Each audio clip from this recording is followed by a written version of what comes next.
Today on Inspired Money. At the sort of strategic level, when you're negotiating with somebody, slow it down. That's a huge piece of advice he gives, because people rush into negotiations. They're going. And then one of the things that Voss says is, if you could just wait like 3 seconds longer, when you ask a question and they give you an answer, don't say okay and ask the next question. Just wait a few seconds and people will often elaborate, and that gives you more information. So that's one that is transformational for people when they understand it. This is episode 140 with Chairman of the Trust, Estates, and Wealth Preservation section of Unruh Turner Burke and Fries, David M. Fries III. Welcome to Inspired Money. My name is Andy Wong, a managing partner at Runnymede Capital Management. Each week, we bring you an interesting person to help you get inspired, shift your perspectives on money, and achieve incredible things. From making it to giving it away, Inspired Money means making a difference, creating something bigger than oneself, and maybe, just maybe, making the world a better place. Thank you for joining me. Hey, Inspired Moneymaker, welcome back. If this is your first time with us, welcome. Today we're talking with Dave Fries. He's a lawyer, and much more than that, his life, academic work, and careers have taken him across the globe, exposing him to leaders, master communicators, persuaders, influencers, and negotiators in hundreds of nations and across many different cultures. He's taken those experiences to teach leadership, sales and marketing, persuasion, influence, interrogation, and negotiation. This is basically how to use spy skills in business. He's appeared on NPR, PBS, Fox News, in over 120 radio and television programs. He's also authored several books related to persuasion, influence, and business. In this episode, you'll learn the importance of identifying major trends. For Dave, it's a reason why he knew that he wanted to be a lawyer at a very young age. Why everything we say can be considered manipulation, but it's our motivation that makes it good or bad. Dave empowers us with a couple of questions that can help create a better client experience. And then the importance of good communication in multi-generational estate planning. Now let's get inspired with Dave Fries.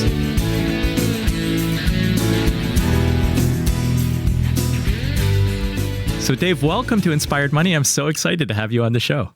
Glad to be here. Thanks for having me. Let's jump right in. What's your earliest childhood memory of money? Well, I suspect, as I think back, that there are probably some related to allowance, because I started that when I was 5 years old. But the one that I'm sure of was I was Christmas shopping with my mother, and I was buying Christmas presents for everybody. I had learned by then that I needed to try to make that money go further. So I was trying to buy so there'd be a little bit left, because I had extracted a promise from her that if I had enough money left after I bought something for everybody else, I'd be able to buy a goldfish. The goldfish for yourself? For myself, yeah. That's a valuable lesson. I was probably 5 or 6 then. It was very young. Yeah, very early. I'm really curious because I've heard you say that at a very young age, you knew that you wanted to be a lawyer. Wow, you've done your research. Yes, that's true. And odd, because I come from this very entrepreneurial family who are all sort of, or many of whom are amateur historians. And so I kind of caught that bug. I was fascinated by history and the founding fathers.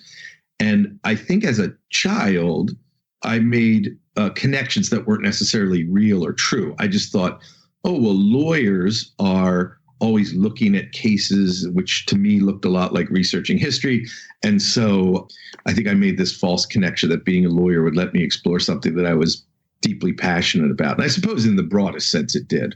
Are you a guy who went to law school and just loved the classes? Oh, yeah. That was sick. It made everybody else just horrified. It just horrified people.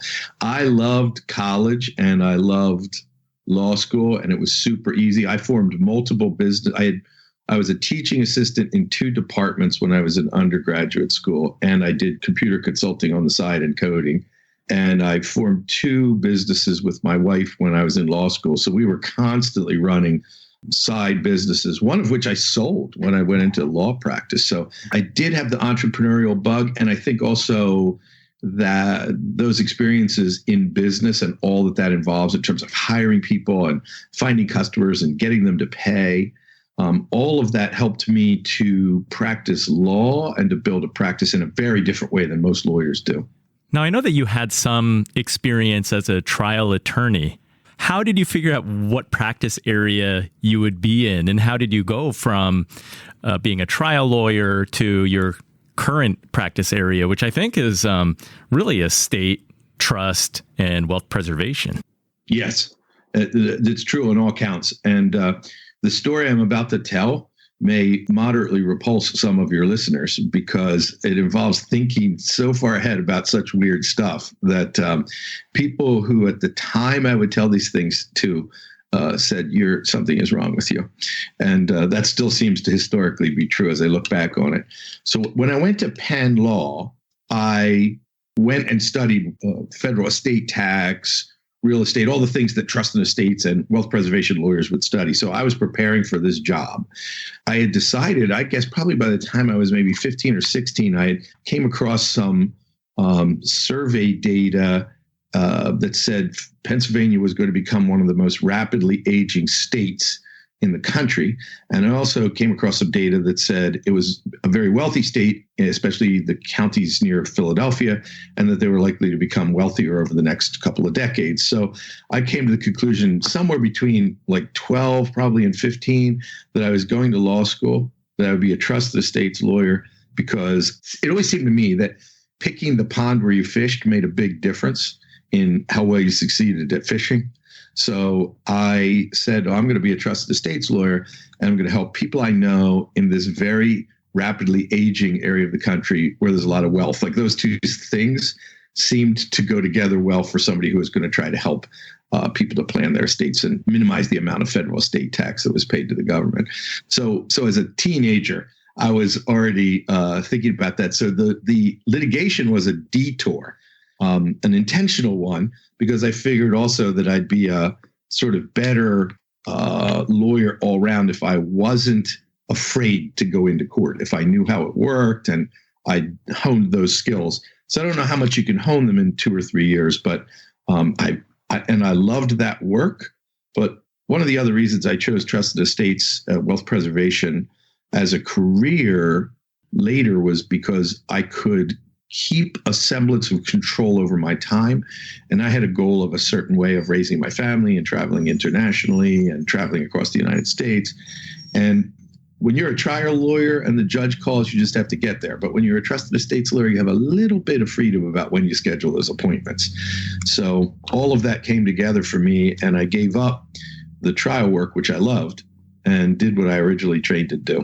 You are a rare bird. I don't think that there are too many people who are 12 to 15 years old and thinking about tax and wealth preservation and knowing with that sounds like a high degree of certainty what profession you wanted to go into. Was that always unwavering, or did you actually have times when you doubted and might change directions? It was weirdly unwavering. I left home at 16 and moved overseas, and I lived as an exchange student in Australia, and then later for a while in New Zealand. And then later for a while in Australia. And I just told everybody I came in contact with, this is what I'm going to do. So I recently moved, as I was mentioning to you, and I have a pile of journals, and I was looking in there, and I was constantly telling people this is what I'm going to go do. So you're right. For whatever reason, I just decided I was going to do this. And it was a good filter for me because then I had some very unique experiences. I was trained as an interrogator. I used my knowledge of how people make decisions to write sales copies. So I did a lot of marketing and direct mail marketing early in the day. In fact, I built this practice in an unusual way, which is back in the 80s, I shot video, which was expensive to do, and mailed out a letter with the giant cassette, the video cassette, I forget what you call the VHS format, and really started building the practice that way. So the filter for me was that I knew I was going to do this, and I knew what I wanted my life and my practice to look like. So whenever I would learn a skill, I would always be asking myself, how do I take this skill that I'm honing maybe for one reason, but apply it over here in these other ways. And so I just was probably not strategically or intentionally, but it ended up accidentally asking myself a very good set of questions through time that served me pretty well. You've piqued my interest, which in your area of expertise, not only being in estate planning, I know that it's an influence and persuasion. You mentioned being trained as an interrogator. We got to go back. Why did you leave home at such a young age, at 16? And how is it that you became trained as an interrogator? So I left home at 16 as a Rotary exchange student, and I went to New Zealand, which in those days was not the tourist destination that it is today. I was the first American that lots of people had ever met. We had to look it up on a map to find out where it was. Nobody in my little hometown knew where it was. And so I flew, when I was 16, I hopped on a plane and flew 12,000 miles away and lived on my own for the next year and a half. Is this because of a history of entrepreneurs and you were outcasted because you wanted to become an attorney? I do think there's something that you say. I was a pretty good student, but I hadn't learned good discipline about human interaction. So I was a very smart kid that was not shy about telling other people when I thought their idea was dumb, which is not a recipe really for getting along with people or enlisting them to help you on the journey. So it gave me a new start. I was always fascinated by travel. My parents inculcated both the entrepreneurial gene and the travel gene into us. When we were kids, I think I got to 49 of 50 states with my parents, and then got to Hawaii later when I was traveling on my own. So, I just struck out, but it was probably good. I think I had reached the edge of where I would have gotten in trouble if I'd stayed in my public high school for too much longer. I think my fields of inquiry were spreading out too far. You were too dangerous to be bored. Yes, I never allowed myself to be bored, but the things that were interesting to me, my one grandfather was just horrified because I had a new major interest every few months. I would just devour everything I could find about it. And he just used to chastise me because he was interested in the same thing and just sort of plodded along in it throughout his life. So he just could not wrap his head around me. I was always trying to learn new things. But you asked, why did I go away? I really wanted to travel, and I thought that I would either go to an English-speaking country where I would immerse myself in the history of that country, or I would go to a Spanish-speaking country where I could hone. I had some little bit of ability to speak Spanish, and that I would really get, burn that second language in. I chose either to go to Spain or Latin America, or to Australia, New Zealand, or England or Scotland. And I ended up in New Zealand, it's like almost to this day, it's become different now, but there were 4 brands of cars, 2 television stations. They went off the air at 10 o'clock. There were no fast food restaurants. When I went, there were 40 million sheep and only about 4 million people. It was a almost purely agrarian country. So it was a very different experience there than I ever had. And it made me, when I had this second chance, do things very differently. I really learned, what is it that makes you interesting to people, and how do you find out more from them, and how do you befriend people rather than alienate them? And so I really honed those skills while I was there. And weirdly, that led to the answer to your second question: how did you get trained as an interrogator? And I was in school in England, and ended up talking to some people and ended up learning the skills of interrogation, which to me, because I was always the good guy, they were always about building trust and building a place where people would voluntarily choose to communicate with you, and finding ways to show them how that might be in their self-interest, even if they thought it wasn't. And that led me to a different sort of skill set, which, when I brought it back to marketing and to business, was how do you take those skills you learn when you're getting people to tell you things they don't want you to, and understanding their fears and their concerns and their hopes and desires, and how do you build a business around that? And that was not a hard transition to make. That was a pretty easy transition. Well, I know that you speak a lot and you even host a program called Business Black Ops, where you're teaching some of those skills that would be more commonly found used by spies, law enforcement. And again, it goes back to interrogators. Obviously, you think that these are skills that business people can and perhaps should use? Yeah. So that program, Business Black Ops, we have a monthly intelligence briefing where I write about all of those topics, as do some other people that write for me. And then we have 4 events a year. And some people just come to one or more, and some people come to all of them. And basically, either I do or a guest, who maybe we've had Jocko Willink, who is a fairly famous lieutenant commander, SEAL commander.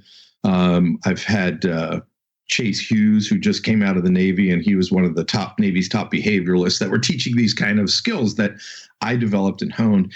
And whether it's me or somebody that's come out of active duty military or clandestine service, the question I have for them is, what did you learn that is a force multiplier that you brought to business? And by force multiplier, I mean something like night vision, which gives anybody that's adept at using it a major advantage. It allows you to do more with less.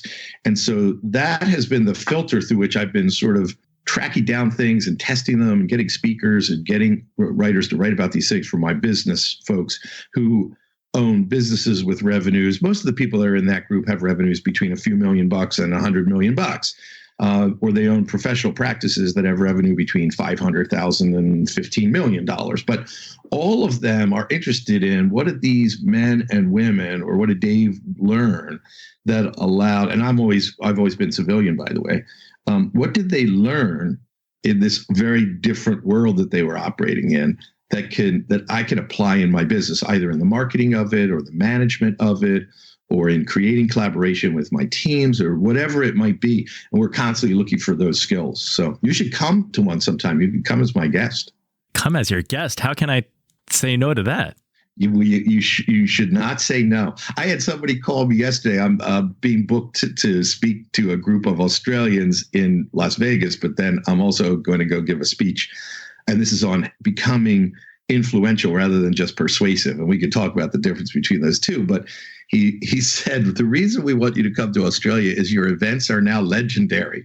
So I don't know what that means, but we do teach people to pick locks and escape from duct tape and get out of locked trunks and things like that too. So how to follow people and how to detect when somebody's following you. So we do these activities that are fun, but sort of metaphorical. They all tie into some aspect of business. It sounds like a lot of fun. I've heard you say that every time we open our mouth, we are manipulating. Yeah. People are afraid a lot of times of the things we're teaching. They say that's manipulative. And my response to that is everything you ever do or say is manipulation. You want to entertain somebody, you're manipulating them. You want them to follow a system at work, you're manipulating them. You want to find out what they need so that you can fill that need with your product, you're manipulating them. So manipulation in and of itself isn't a bad or a good thing. What matters to me, I think, is what is the motivation. So if I'm trying to get information from somebody to make my product or service better for them and more powerful, so that when they spend their money with me, they feel they got a multiple of what they paid, that serves them. And so I think the main thing to keep in mind is when we're engaging in what looks like manipulation in our communication is, what's our intention behind it? Is it good? Have we found out enough about what matters to that person so that we know that we're helping them in the right way? So to me, every piece of human communication, even expressing love to your partner, that's manipulative in that you want them to know that you love and care for them. So we could do all of these things in a really effective, natural way that we all do, or we could do them in a way that's sort of contorted and tough and rough. And we all do that too. And I've always looked at my mission in teaching enhanced communication skills to be just to get people to do a little bit more often what they do when they're in a smooth and easy and happy and comfortable kind of communication. And we can all remember times when we've done that. And typically we think, oh, that's just a magical thing that happens. But if we look back on it, once you understand some fundamental skills, you go, oh yeah, that I was doing that. And when I'm at my best at communicating and making myself clear, that's how I do it. If we accept the assumption that all communication is manipulation, I know that for you as an individual, you are big on intent. It's important that you are manipulating, quote unquote, with the intention of doing good versus bad. Is that included in your programming, or do you leave that to, the attendees' own devices? No, we do it. And the other thing I teach is that it's important to sort of understand how these things work, because some of them work even if you're aware of them. They're just so deeply ingrained in our neurology. For example, if I say to you or your audience, don't think of the color blue, you have to think of the color blue in order to negate it. So if you're telling an employee what not to do, if you say, remember how you screwed this up the last time, don't do that, and that again, you're forcing them to mentally rehearse the thing that they did wrong. So avoiding negation is a powerful skill in and of itself, or using negation can be a very powerful skill. But most of these things, when we're aware of them and we're on the lookout for them, we notice and see them being used on us as well. It doesn't always mean that we can avoid them, but we can decide based on whether this person seems trustworthy to us or not, whether to engage and let them continue to communicate with us in that way. And we can also find out their intent. I mean, that is one of the reasons I had Chase Hughes recently, is because Chase sort of specializes in a slightly different area of this than me. I spent a lot of time learning to detect human deception, because when you're interrogating, it's important to know, well, are we getting to the edge of where the safety zone is, where they are telling me the truth and where we all feel comfortable communicating, or are we starting to get indications of deception? And so if you both understand the way to communicate with one another in an enhanced way, and to watch for the signs that you're coming up against the edges of that, or that the person you're communicating with isn't really trustworthy, is not deserving of your trust, then you're going to erect some additional filters and barriers before you trust them. So the good thing about the training is it helps most people in two ways. It helps them to do what they do when they're at their best in their communication more often, and it helps them to be more aware, situationally aware, when these things are being used on them. Doesn't mean that they're evil. It just means you might shut it down, or you might be totally open to listening, depending on your own judgment about how that person is treating you. So sometimes we use it for offense. Sometimes we use it for defense. That's, I think, a very fair way of putting it. And then I guess in technical terms, is this neuro-linguistic programming, these language patterns? Is that what it is underlying? So I was trained by the founders of neuro-linguistic programming as one skill set, because what those guys, Bandler and Grinder, did that was brilliant was that they took lots of complicated science and lots of complicated human behavior and put labels on it and created models and methodologies around it. So it's fair to say that a lot of things that you would see or hear taught could be related to one of those. But I draw on a much wider body of training and skill sets than that. And so, for example, I was trained as an arbitrator and a mediator and a negotiator when I was in law school by some of the top talent in the country. And what was interesting is Chris Voss, who wrote a fantastic book called Never Split the Difference. Voss would come in to these competitions we would hold as a hostage negotiator, working for the FBI, where he was negotiating not so much for money, but for human life. And if Voss's negotiations went off the rails, there was real trouble. There could be like human consequence. So I was watching how Voss did this. And it turned out, like, as the years went on, that we were independently training with different people, but developing the same conclusions, which is that negotiation wasn't, as the people that were trying to teach us said, it wasn't based in rational economics. It was all based in emotional decision-making. So Voss and I became very good in our own worlds at negotiating, because we realized that people were making decisions at each phase of the negotiation based on very different factors than our teachers were teaching us were at play. And they were saying, if you make this kind of offer, somebody's going to discount it by this much because of the time value of the money. And that wasn't what really made the difference in the big picture in any of these negotiations. I highly recommend for anybody that's listening that has a business that they buy Chris's book. That pains me to say that I'm plugging his book, but it's outstanding. It's a small set of skills that make a gigantic difference in how you communicate. Of course, they could buy my book too, but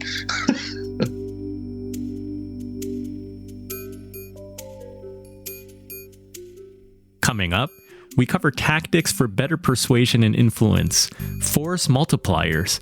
In military science, that refers to a factor or combination of factors that gives personnel or weapons the ability to accomplish greater feats. All that and more right after this short break.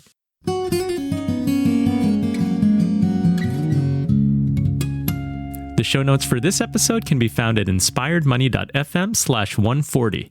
If you're listening in your car or wherever you are, check the show notes if you want to learn more about Dave, business black ops, or other things mentioned in this episode. It's time for the Runnymede Money Tip of the Week. I recently heard a story about someone who had passed away, and his family desperately wanted to access photos on his iPhone, but they don't have his passcode. The family has been trying to get help from Apple, but so far to no avail. Today I want to hit a few estate planning tips that can save you from problems like this. We store just about everything about our lives online. That's our credit cards, paychecks, insurance policies, retirement savings, and bills.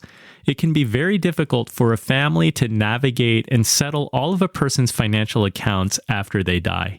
Before the digital age, when a person passed away, the family could go into the house, find important documents and bank statements. Often, that's just not the case anymore. There are two things that you can do. First, consolidate accounts. Close old credit cards and accounts that you haven't used in a long time. And the fewer accounts that there are, the easier it will be. Second, create a roadmap of all your online accounts. That means list your accounts with your usernames and passwords, and remember that your accounts are often tied to an email address if you need to reset a password. So providing your login credentials to an email account is very important. Now, I really like password managers like LastPass, 1Password, and Dashlane that can help you to use unique and complex passwords at different websites. If you use a password manager, you then just need to make sure that surviving family members have your master password that allows them to access all your online accounts. In the meantime, while you're healthy and alive, it's a best practice to have unique and complex passwords for every website. Please do not use password 123 everywhere. These simple steps are an important part of estate planning that often get overlooked because it seems obvious. Well, so it would seem, yet many of us have not done this. So go take these important steps today. So consolidate your accounts and create a roadmap of all your online accounts for your family. That's the Runnymede Money Tip of the Week.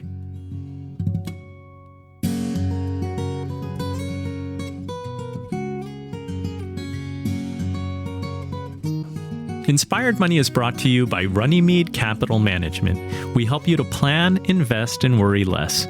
Do you have a financial question? Go to inspiredmoney.fm/Andy to email me directly.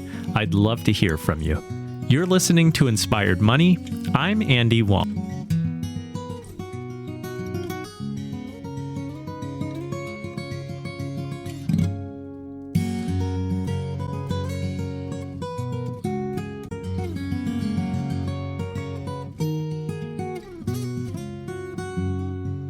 You've always been a civilian and you've become an expert in these areas. How much of your learning has been through books, hearing speakers, role playing, and then actually doing it?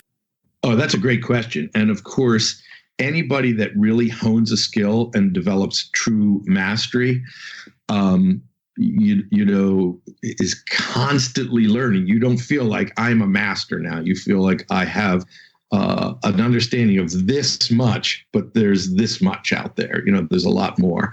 So I would say in the early days, I was blessed to have sort of 3 or 4 mentors, and the programs I was in meant that I was training with very highly skilled people in a very small setting. So I was lucky that way.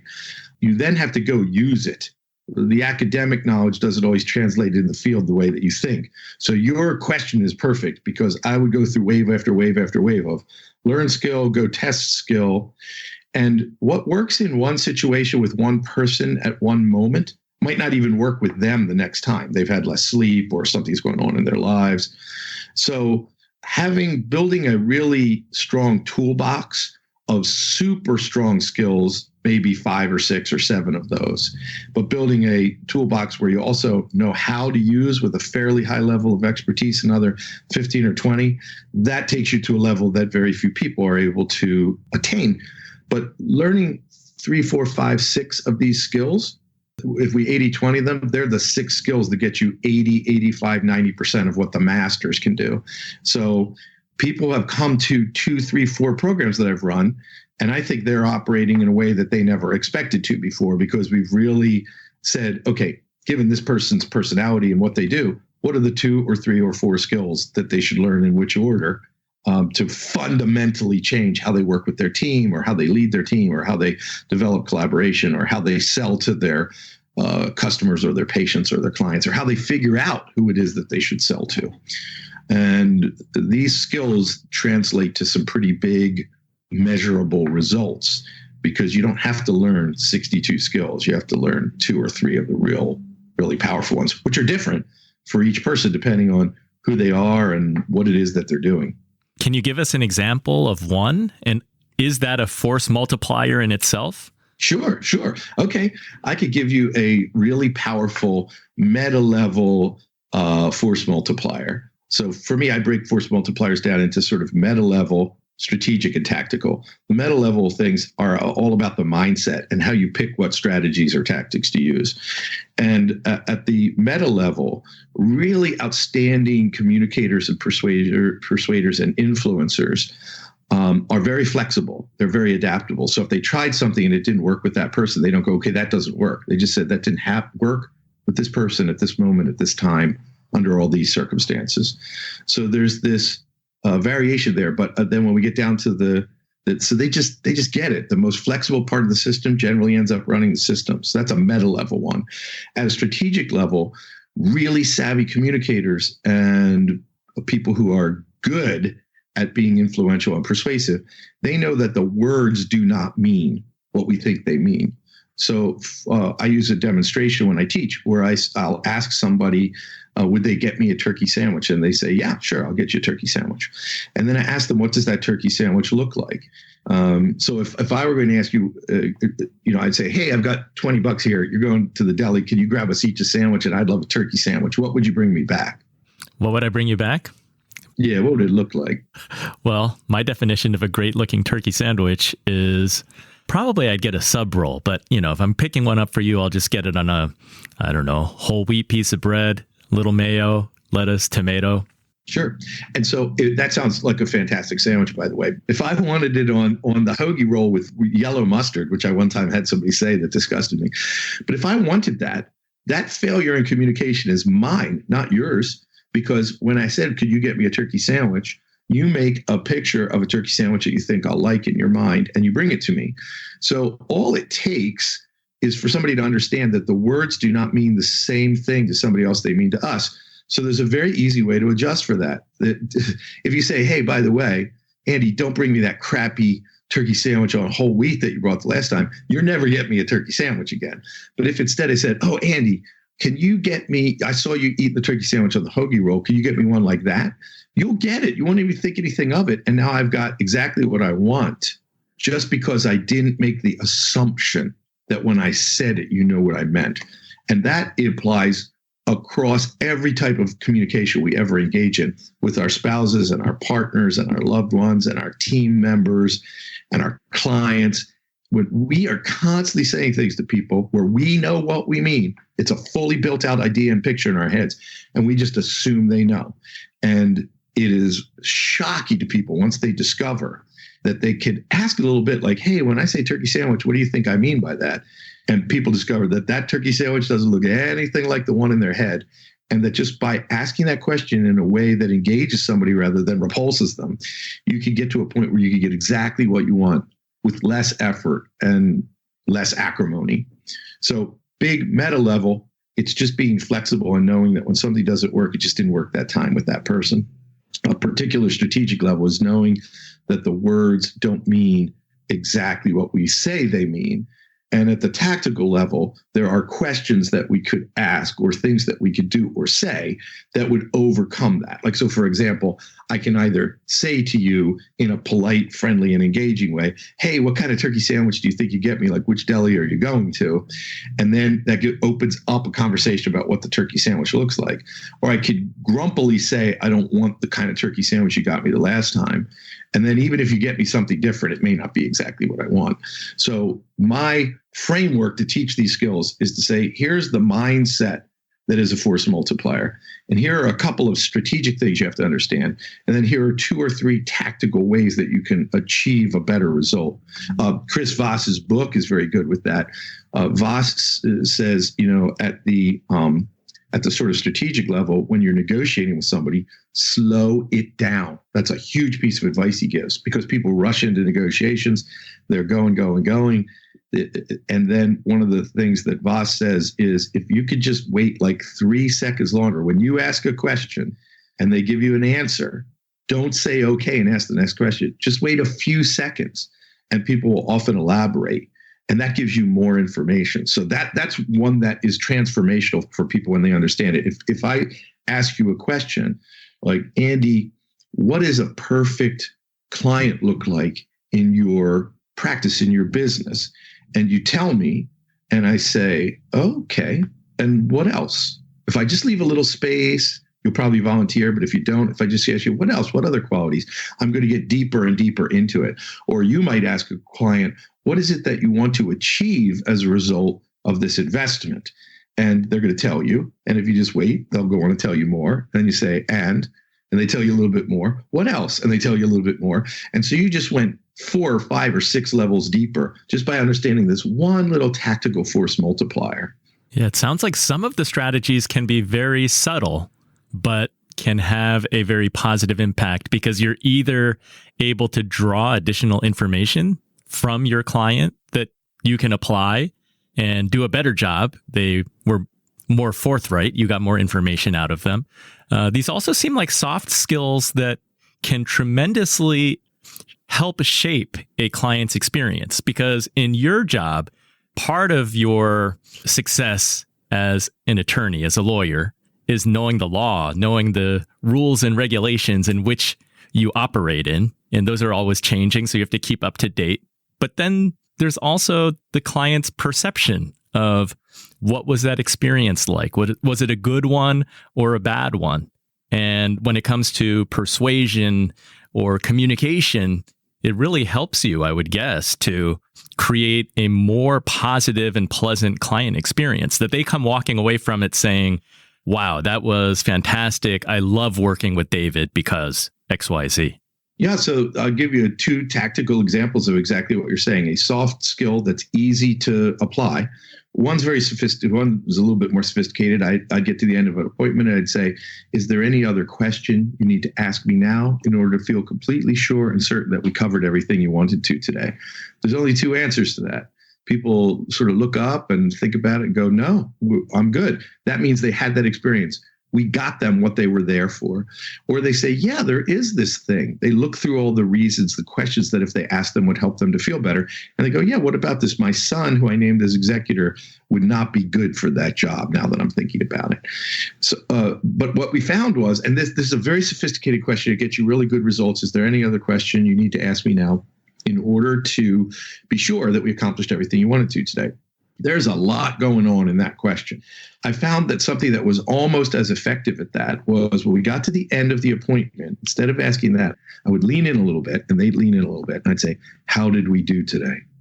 Now, that's a bookend because at the start of the appointment, I would often ask, once the pleasantries and the foundational things were done, I would often ask, what is it that you want to make sure that we achieve while you're here today? And they would tell me that. And then when we get to the end, I would say, how did we do today? And by asking those two questions, I very much differentiate myself from any other lawyer experience that they had. And this simple question, how do we do here today, almost always resulted in people going, great, it was way better and totally different than I thought it was going to be. And I laughed and I did this, and I did that. And that means that they're sort of rehearsing, by the way, what they would tell other people about me if somebody else asked. So that question very, very occasionally results in somebody going like, well, pretty well. But when I hear that little bit of off tonality there, I know I've missed something. So I'm able to go back and say, well, what would it take? What would we have to do in order to go from pretty well to great? We did everything we wanted to. And frequently people don't sort of know consciously, but when you ask them that question, they figure it out, they tell you, and now you're in a position to fix it. So they had an outstanding experience. So like you say, soft skill, subtle, but very powerful. I can see why Steve Forbes called you the Grand Master of family communication. And Steve has 6 daughters. So I always tell people when a billionaire with 6 daughters tells people that you wrote a good parenting book, you should read it. I want to ask you, since you do work with your clients on the subject of money, and this is the Inspired Money podcast, how do you see money and, the importance of things like legacy? Okay, so I am Scottish. My full name is David McFeet-Fries III. So the Scottish thing runs deep in my veins. So I've always been very conservative with money. Now, that doesn't mean that I can't be convinced to part with it, and I love sharing it with people. But I do believe in leaving a financial legacy. I know that's not always possible for people in all circumstances, but I am sitting here talking to you today in a house where my grandson is the 7th generation in a row to live or stay here in this house. Yeah, so there's lots of models of legacy in lots of different ways. And I encourage my clients to think of legacy planning rather than just estate planning, no matter how. Now, look, we work with lots of people that have gigantic estates. But even somebody who's just put together a little bit of money and owns their home and has built a 401k, they have values they want to perpetuate. And so I'm much more interested in finding out what is it that they want to leave to their children? And then how is it that they want their children to use those things? Because, for example, we spend a lot of time writing very special clauses into wills that are advising the trustees, where we have these trusts to protect the assets from being lost. A lot of my clients say, if I leave this to my daughter and my son, I don't want them to get married and divorced and have this go off into somebody else's family. So I'm going to put it in a trust where they could use it and they can have access to it and they can buy a shore home with it. And they can do all these things, including give to charities, but it's not going to be lost in a divorce. And if they do that, then I like to get their personal views on how that money should be used and the purposes for which it should be moved outside of the trust versus invested within the trust. So a lot of times we write guidance into our wills or in extensive side documents that say to the kids of the trustees, this is why it's in trust. This is how we hope you use it. These are the sort of powers we've given you to modify it, use them wisely. This is what your mother and I or your father and I thought about as we were building this wealth. These are the things we've seen in you guys where we'd like to enhance your life. We don't want you to be dependent on this trust. People have all different views on these things. The problem is no lawyers ever ask them those questions. So they are never reflected in their estate plan, and their legacy is kind of left to chance. And I try to be way more intentional with my clients about that. And so if you're in a part of the country where you go to the lawyer asks you how many kids do you have and wants to do your will, just insist on telling them a little bit more about the kind of legacy you want to leave, because it's possible for them to write documents that are more in alignment with that. That's like a business. With a business, I always say, get clear on your purpose and your values, because then when you're deciding who you're going to sell to and how you're going to market it and the magazines and newspapers and podcasts that you're going to be on, they'll be in alignment with those values and purpose. And I got that from being a lawyer, trying to get people to focus on the legacy. Be clear about what your personal values are and what legacy you want to leave, because then the estate planning documents and the estate planning strategies, we could test them. Are they in alignment with that or not? As I hear you just beginning to talk about this subject, it really makes me wonder, why doesn't every law school in this country teach communication, persuasion, and influence?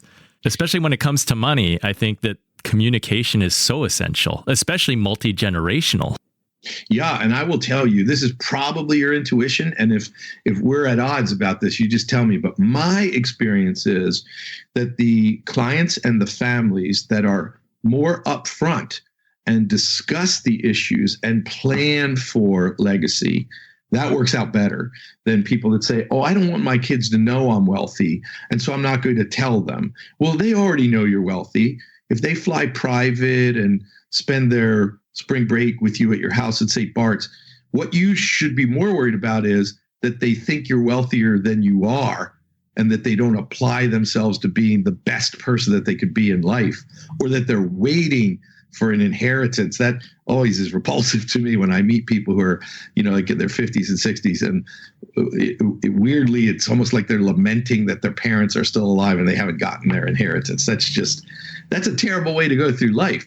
So what I've found is people that are good about this, we do something we call family meetings, and clients pay us sometimes a lot of money to come with their advisors. We like the financial advisor to be there, or at least for part of it, the accountant to be there, because depending on what we come up with, they may have to do things. And sometimes we have a psychologist to sort of help with these communication issues, to sort of facilitate it. And these family meetings are all designed to kind of divulge how the plan is shaping up and where it's headed and why. And when kids hear that stuff from their parents, they're way less likely to object to it. And they are way more likely to understand why things were done the way they were done. Whereas if it just gets sprung on them as a technical document, kids always feel like, oh, my mom and dad didn't really know that's what they were doing. That's something the lawyer created. Whereas in my practice, at least, it's the other way around. We're going to create something to match what we've discovered your intentions are. But it still looks technical. And so we want to make sure that the parents are there talking with the kids about it. And those situations they don't always work perfectly. Sometimes somebody gets a little bit out of shape because they're not an executor. They don't have all the powers they think they should have. But it's almost always better when they hear it in live communication with their parents rather than as some cold presentation of trust documents later. Any story about a family meeting where you witnessed a breakthrough happening in a family? Oh, yeah. Positive breakthroughs. I've never had one of these family meetings where there was a negative, like a permanent negative result. In other words, we facilitated family meetings where an issue came up, but then it was sort of dealt with, and, maybe everybody wasn't totally happy, but pretty happy, and everybody was functional and the relationships remained intact. So I've never had one where it sort of went off the rails and went bad, but I have had the opposite, which I think that you're talking about, where there is a breakthrough. So, for example, there was one family where one family member had a drug or alcohol problem. And we had created a trust environment where, if that was true, the trustee could stop distributions to kids or grandkids and help them to get help. And this one person, it was actually their reality. So they felt that the parents were pointing this at them. And I was able to explain to them, no, if the parents were pointing that at you, you'd see a separate trust for you that says, these are the rules for you, make up a name, John, but Bob and Sue have different rules. This is designed to help anybody ever in any one of these generations that it covers who would have that problem. What was interesting is that by just bringing it up was the first time that the family had ever confronted it publicly. And then everybody had all these conversations, and the person felt supported, and they had just had thoughts that everybody secretly loathed them because they were fighting this battle, and the opposite was true. And so there, I think that's the example of what you're talking about, where there's kind of a positive breakthrough that might never have occurred otherwise. I love the idea of having the family meeting. One, you're having communication, you're encouraging communication between and among generations, but then also with the presence of advisors on the spot, you can be giving ideas and strategies and different ways that the family may proceed, because there may not be a clear A is right or B is right, but you're fostering those communications that can help them reach common solutions. That's true. I mean, it's rare that A, B, or C are right and wrong, respectively. There's usually some balancing. I found that there's a lot of times in estate planning, as in the leadership of a company, there are these dichotomies where we have to find the balance point. We have to develop the leadership of those under us, and we have to delegate to them, but we can't delegate to them if we're not committed to sort of training them up to the point where they can take that delegation. So these decisions are never easy. They don't sort of flow along a straight line. And it's the same with estate planning. There's usually one rare, clear, glowing, open, beautiful path. There are detours sometimes that you have to go through the thicket. And lawyers who are good at this understand that. But to your point, that type of advanced communication skill is not taught. And to the extent that law schools kind of reach a little bit of it, it's often taught in the context of trial law, which is a very different beast than one-on-one human communication. Dave, I love to ask all the Inspired Money guests, how do you define success? So I long ago decided that I couldn't measure it strictly by money, although I think as a kid, growing up relatively poor, but then with parents who became very successful. So it was like the old adage, I've known poor and I've known rich, and rich is better. So that was the initial way as a kid that I sort of measured it, was I have to develop financial well-being. And then I was shooting for sort of a financial independence. And then I think that matured into something more, which is, well, what is it that I'm really looking for in having money or financial independence? And I decided it was the ability to do what I wanted to do for myself and those in my immediate family, friends, and then in society, like making donations to charities or building a donor advised fund that was going to leave a legacy. So when I looked at those things, I said, those are all things that make you feel happy. And so I've sort of shifted my success to, I want to behave in a way and build wealth in a way that makes me happy. And I feel comfortable sort of stopping there, because my happiness about building wealth is when I do it in a way that enhances the lives of other people. That's like baked into the pie for me. So as I talk to a lot of other people about wealth, I say, you want to be wealthy for reasons related to you and your family. That's okay. Nothing to feel guilty about there. But one of the fastest ways to do that is to turn your attention to the people that you're selling to and saying, how do I deliver more value to them? How do I make them happier? Because when you deliver more value and you make others happy, they just deliver value back and refer like-kind people to you. And so that just, to me, sets up this virtuous cycle when I'm focused on me being happy, and when I define my happiness as being created or enhanced by doing good things for other people and delivering value to them. So that's a long-winded answer, I'm sure. No, thank you. I love it. Well, thank you for spending time with us today and sharing your story as an attorney, as an entrepreneur, and as an interrogator. I think it really is a unique combination. Can you tell the Inspired Money listener where they can follow you and find more about your firm and also the Business Black Ops program? Sure. So the Business Black Ops program is a little bit like, we're just careful that we aren't charging people money for something that isn't going to be useful to them. So that they would just call Lisa, and that number is 610-933-8069. And Lisa can tell you all about the subscription, or coming to the events and things like that. That's one way. On social media, I am David M. Fries on Facebook, and there is a public Facebook group for business Black Ops. And those are just some ways to sort of dabble and get to know us. And if you run a business or you're responsible for running a business for someone else, come join us. We also have coaching calls on Tuesdays, and Lisa can tell you about that, where we talk about all kinds of topics facing entrepreneurs, startups, growing businesses that have sort of plateaued and want to break through. So those are a couple of ways. So what was your favorite inspired money moment? I appreciate that Dave had a very long-term vision and view that led to him knowing that he wanted to become a trust and estates lawyer at such a young age. The idea about picking the pond where you fish really makes a big difference. And once you have a kind of plan, picking up all kinds of skills along the way and applying them to what you do. For Dave, this meant studying techniques of persuasion and influence and applying it toward more effective communication with clients. This is super valuable. Implement the right things, and they can be force multipliers that can have a huge benefit to your business and your life. I hope that I'll have the chance to check out Business Black Ops in the future. Maybe you'll want to join too.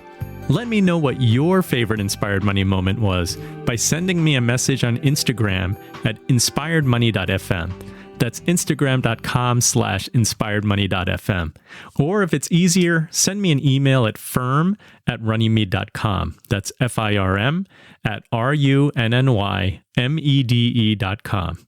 If you like this episode, please let me know by reviewing it wherever you listen, or go to podchaser.com. I'd be extremely grateful. Thank you so much for joining me. If you're not yet subscribed, I hope that you'll do it now to ensure that you will not miss next week's show. I look forward to seeing you then. The music you're listening to right now and all other music on today's show is by the amazing Jim Kimo West. Have an inspired week and do something that scares you, because that's where the magic happens.